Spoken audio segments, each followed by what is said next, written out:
was a fast countdown, right? We just wanted to jump right into it today. Hi there, everybody. I'm Melissa Wilson with Lunch for the Soul. Such an honor to have you with us today. If you've joined me before, you know that this segment is all about enriching our souls, enriching our lives, getting some good information, often learning really catastrophic medical injuries where people have overcome through their faith. And today, since we are in the middle of the holidays, do I ever have a special guest for you? Okay, so just show of hands right now. Who's a little stressed out, stretching themselves way too thin, doing way too much this month, and who has time for a silent night to enjoy the holy night and to truly celebrate the meaning of Christmas? Probably not a lot of us. And I know that our cup can get a little more empty the more tired we get, the more we stretch ourselves thin. But Deborah Olson is here to help save the day. Hi, Deborah. It's so good to see you here. Great to be with you today, Melissa. Well, I'm going to give away, and we're just going to get right to it, but it's going to take a while to get there. But I want you all to know that Deborah is going to give us the 7 tips for us to have a silent night. Oh, that sounds so good. I don't know what that means. I don't know how to do that, Deborah. Are you going to help me? I will help you. Yes, indeed. Okay. And I want everyone to know that you are the absolute perfect expert for this. So we're talking women's emotional health specialist. She was a former nurse and now a psychotherapist in Houston. So you name it, you've got the title, as well as award-winning author. And your book is something that speaks so near and dear to my heart. We're talking the healing power of girlfriends. Those are really important, aren't they? Yes. Absolutely. Yes, they are. My book has been well received by women around the United States and actually some other countries as well now. It's been internationally received well. And it strikes a chord with women because we know how important our girlfriends are to us. And the research is now showing that we live longer, healthier, and happier lives when we regularly practice connecting with our girlfriends. So my message is really relevant, especially in a post-pandemic world now. The message is really important to get people back into connection. Oh, and it is so important. And I feel like a lot of times, especially maybe young in someone's marriage, you want so much for your spouse and you're hoping they'll fulfill you and you don't know why you're fulfilled. And I learned early on, there's no way a man, oh my goodness, such a blessing in our lives, but there's no way that they can fulfill those needs that girlfriends do, right? It's a whole nother world. But if you get these little tidbits from a family member, from your girlfriends, from your honey bunny, life is a whole lot better, isn't it?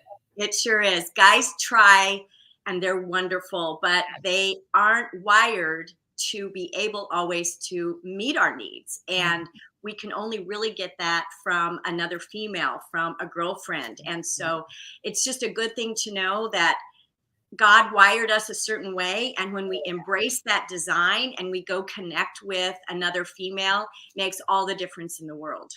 Well, and it's so fun to see you with your girls. Is this your pack? That's my pack.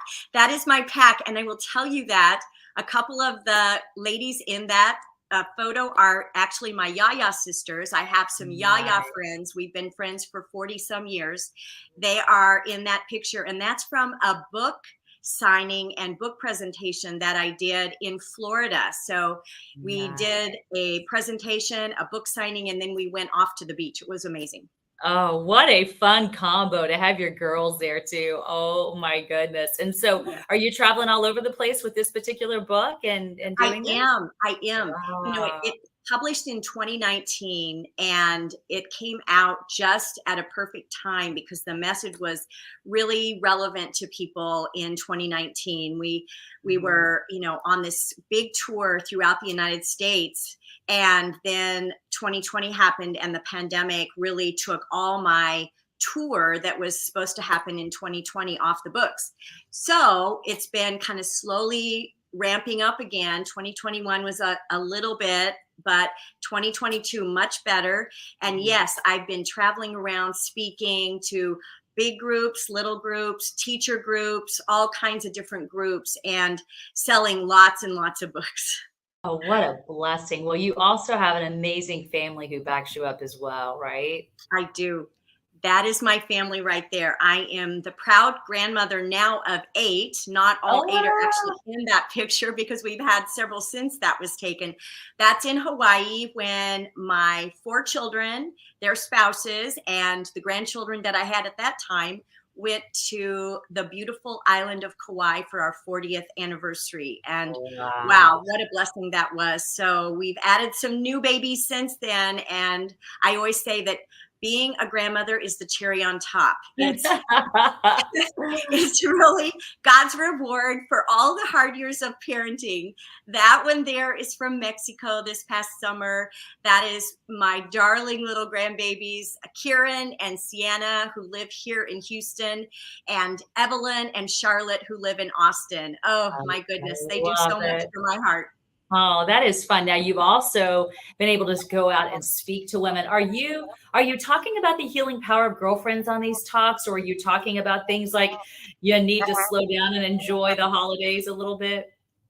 Kind of the full gamut. When Mhm. people enlist my services to come and speak at their event, I always ask them what kind of a topic are they looking for me to present. And I do have a long, lengthy list of things that I speak on frequently, but I always tailor make my speaking gigs to the audience that I'm going to be presenting to. And I really enjoy making it very specific to them. And then if it's that demographic, maybe I'm talking to people that are 50 and up, I really try and address, say, maybe talk about widowhood, because there are a lot of widows now who are struggling to get to the other side of that new phase of life. And so I talk about becoming a widow. So I tailor make it for that audience. But I've had the pleasure of speaking to teacher conventions, and I spoke to one in the Woodlands back in June. There was 300 lovely teachers. Some were still current teachers, some had retired. We had the best time. And this coming January, I'm going to Austin. I'll be presenting at the Austin Convention Center downtown, and we'll be speaking to educators that are principals and superintendents, females. Well, and I love the fact that you have such a diverse background to be able to talk to people, starting with your medical career. I mean, this is back in the day, baby. That is back in the day when we still wore white uniforms and our nursing pin on our uniform and our nursing caps. So that was me in my nursing uniform working in postpartum, which is a lovely area to be able to mentor the new moms and help them with their new motherhood and help the baby and the mom bond. It's an Uh-huh. awesome area to work in OB. Wow, I think it's again such a neat thing that you have so many different aspects of how you can truly see what heals a human being. It gets crazy during the holidays, doesn't it? It's hard to take a breath. It's hard to say this is about Christ and Christmas because we're too busy doing everything else and saying yes, yes, yes. So let's go through your 7 tips because I think it's so important for us to know, starting with what I think a lot of us try to do is everything as perfect as we can. And it's almost like we're setting ourselves up for failure to begin with. Exactly. Absolutely. When I sat down to try and really think about the struggles that I've had in the past, when I Mhm. try and do too much in December, I really made this talk today relevant to things I have struggled with, or women that are maybe seeing me in counseling in my practice, things that they're struggling with during the month of December. And I came up with these 7. The first one is just letting go of that urge for perfectionism. I like to say, keep it simple, Santa. And instead of trying to create the Norman Rockwell Christmas, which I've tried to do that, and I think I've done that a little bit off and on through the years, but sometimes it's not possible. So giving yourself permission to maybe just put up the small Christmas tree, maybe just the one that goes on the tabletop this year, maybe not decorating the mantle with the garland and the lights, maybe not decorating the stairway going up, just cutting it back to a more simple Christmas so you can actually enjoy it more. That takes practice, but we women are the creators of Christmas in a Mhm. general sense. We do the decorating, we do the baking, we do the wrapping of the gifts. Very often we're the shoppers, and we buy the gifts for the teachers that go in the backpacks to give to the first grade teacher for Christmas. We do all of that. Mhm. But December only has so many days and so many hours in those days. So learning where you can keep it simple is a really good tactic. Okay, so I'm already in trouble because I've already done everything that you said on the list. All that's complete except for the baking. So that, my friend, brings us to number two. We need to learn to say no. That is the hardest word in my vocabulary. So teach Mhm. me how to use that word a little more effectively and often, perhaps. I had to really work on this through the years because I'll tell you, Melissa, it's a hard one for me because I'm a people pleaser. A lot Mhm. of women are. We want to say yes. We want to, when somebody calls us to volunteer or bring in that extra dozen of cookies to the classroom, we want to say, yes, of course, I'd be happy to do that. The problem is when our plates get too full in December, then we get run down and then nothing's fun anymore because all we're doing is running from thing to thing to thing. And so learning the technique of saying that unfortunately won't be possible for my schedule this year or this month. That unfortunately won't work for my schedule today. I can help you next month. I can do something down the road in a couple months, but right here, right now, I won't be able to accommodate that request. Just giving yourself Mhm. the permission to put a boundary, and this is really just boundaries, putting a boundary there and saying, Mhm. I would be honored to help you. It's going to have to wait a month or so. Mhm. Yeah, really important. And I feel like every once in a while when I do say no, it's empowering because you're not going to be fully into something if you don't want to be there, right? So it's important to learn that. Okay, so that brings us to tip number three. And I feel like most women, for the most part, every woman in my life, and I have a great pack as well, we haven't really known me time since we were single. I mean, it all started with marriage and trying to be the perfect wife and then the busy mom. How can a busy mom find some me time? You have to be real intentional about it and very deliberate. And what I like to say is it sometimes works best if you start your day with the me time so that you carve Mm, that at the very beginning of the day. I know this is hard, but yeah. maybe set your alarm for getting up 20 or 30 minutes early and then decide how you want to spend that me time, whether it's meditation. I have a daily devotional time that I really need to do so that my soul is fed first thing in the morning. So I open my devotional, I read. Sometimes we want to pray, we just meditate, we do whatever feeds our soul. For some people, they want to walk. So getting out, walking in nature. Nature's a wonderful source for Mhm. helping us breathe, relax, feed our soul. So, whatever is your thing to feed your soul, maybe it's exercising on the treadmill for 20 minutes, just tap into that in the morning, first thing, if you can, so that the rest of the day, there'll be a trickle down effect into Yeah. Oh, everything else you do. I love that. And a lot of that you were talking about will automatically recharge your battery, so to speak. Are there other things that we can do that can really give us that boost of energy during truly the one of the busiest times of the year? Yes.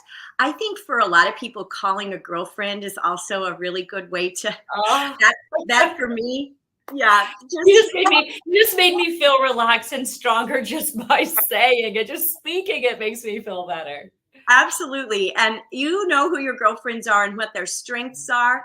For every girlfriend we have, we know what that person's really good at. And I have a couple of friends who are great with humor. So if I'm needing a real laugh because things are pretty intense, I'll call that girlfriend, and hearing her voice and Mhm. hearing her just say a couple of quick things will make me chuckle. And then when we hang up, my soul is already refreshed. So it Mhm. makes a huge difference.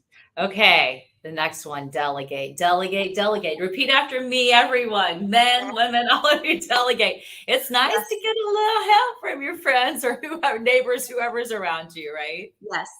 Delegating is a technique, it's an art, it's a skill that we have to hone.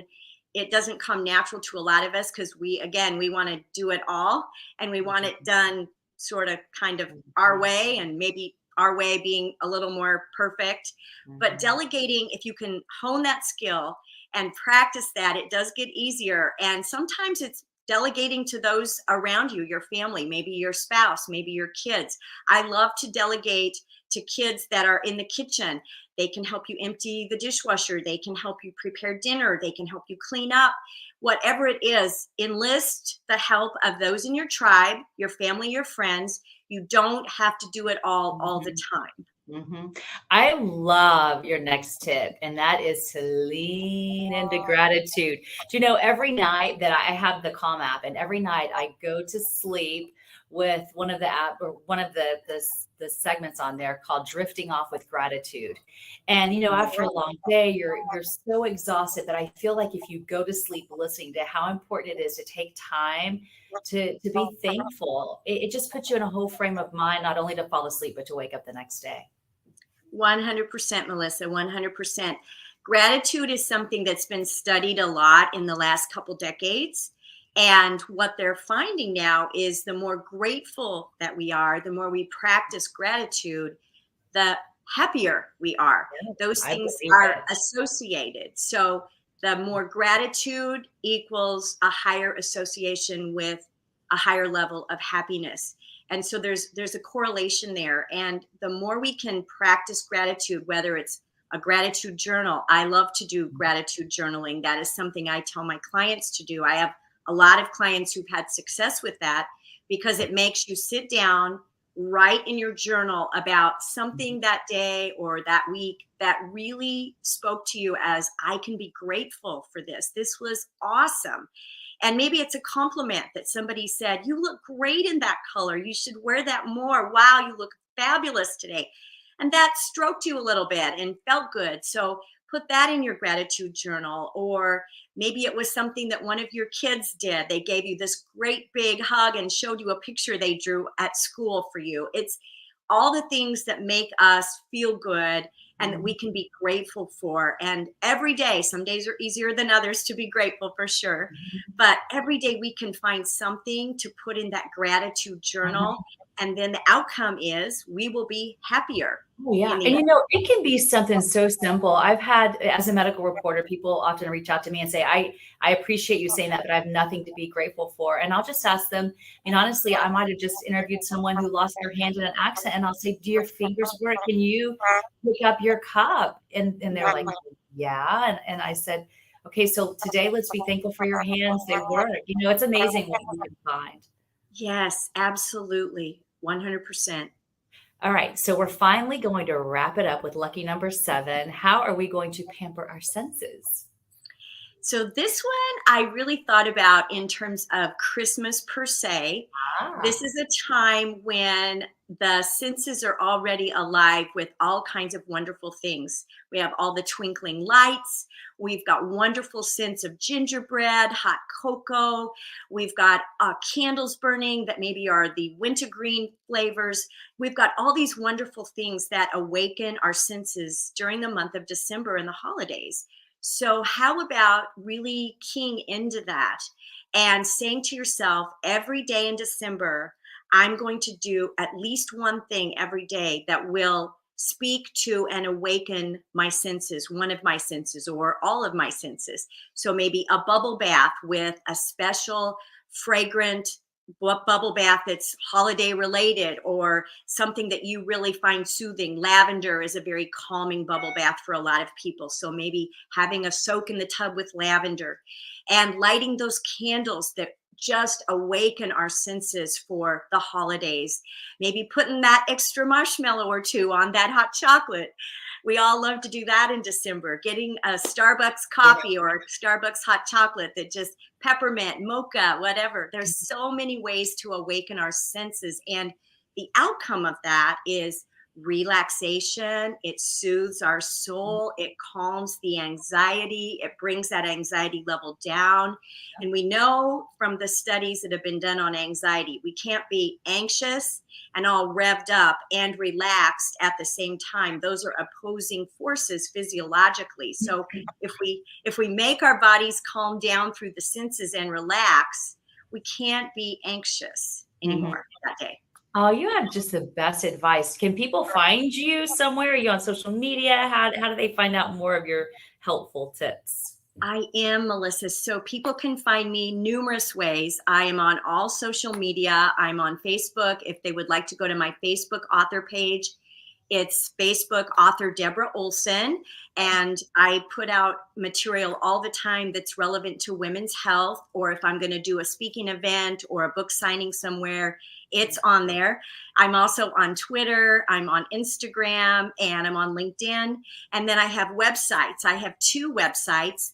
The one website is my author speaker website, and it's really awesome. And it's Deborah Olson, Olson, my name.com. So real easy, Deborah Olson.com.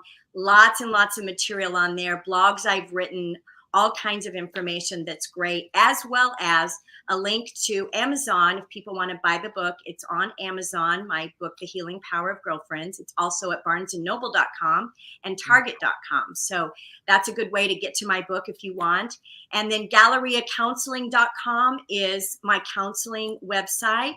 I am located inside the loop off of San Felipe. So GalleriaCounseling.com is where you can find me there. Wow, such helpful info. Now, no one has any excuse not to be able to get some of your good juju going on. Deborah Olson, such an honor to talk to you. Thank you for sharing your just intriguing journey, reminding us the important things in life. And everyone just slow down. We'll have a silent night to enjoy the holy night. Absolutely. Thank you All so right. much, Melissa. It's been fun to be here with you. Yeah, thank you again. And thanks, everybody. We'll see you here next Wednesday, same place, same time.